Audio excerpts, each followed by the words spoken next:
Swami Vivekananda. India is a land of many religions and cultures. People here take both pleasure and pain alike. They are dedicated and duty-bound. In this land, many well-known religious leaders have been born. One such leader has been Swami Vivekananda. One day, a small boy jumped out of the coach in which he was traveling and ran to his mother with a smiling face. He pointed at the coachman and told his mother, "I want to be a coachman. How nice it is to drive a coach." The mother could not say anything at that time. Later, she showed him the picture of Gitopadesha and patted him, saying, "Dear Naren, if you want, you can be a coachman. But you should be a coachman like Krishna, who taught Arjuna." Though the boy did not understand it clearly, he became later what his mother wanted him to be. The little boy Naren later came to be known as Swami Vivekananda, a great spiritual leader and India's pride. Narendra was born on 12th January 1863 to Vishwanatha Datta and Bhuvaneshwari Devi in Kolkata. They considered the child the boon of God, Vireshwara Shiva, and named him Vireshwara. Later, they gave him the name Narendranath Datta. At the age of 6, Narendra was sent to a primary school and later to a private tutor. He studied Sanskrit grammar, long passages from the Ramayana and Mahabharata. He had a strong desire to study more and he wanted to see God. He met many people, but he was not able to get a satisfactory answer.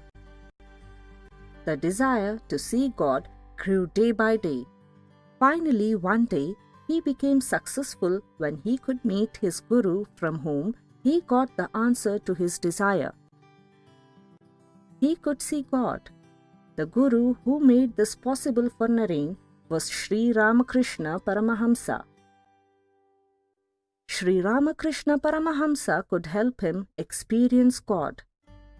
Thus, Sri Ramakrishna Paramahamsa became Naren's spiritual guru.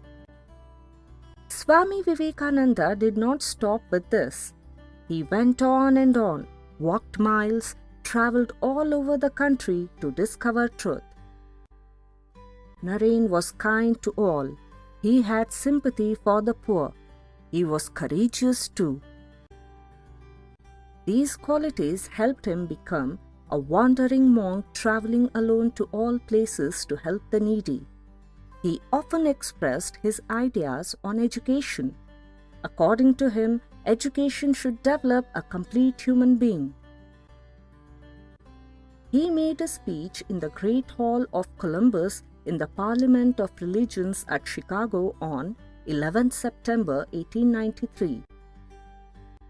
He began his address with the words, "Sisters and Brothers of America."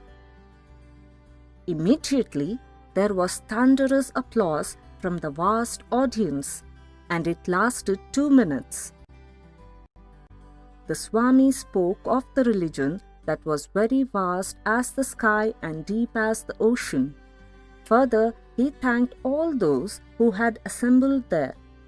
He referred to the Indians of all classes and sects. He said about the Hindu religion that, in the true sense, it embraced all humanity and declared, "I am proud to belong to a religion which has taught the world both tolerance and universal acceptance.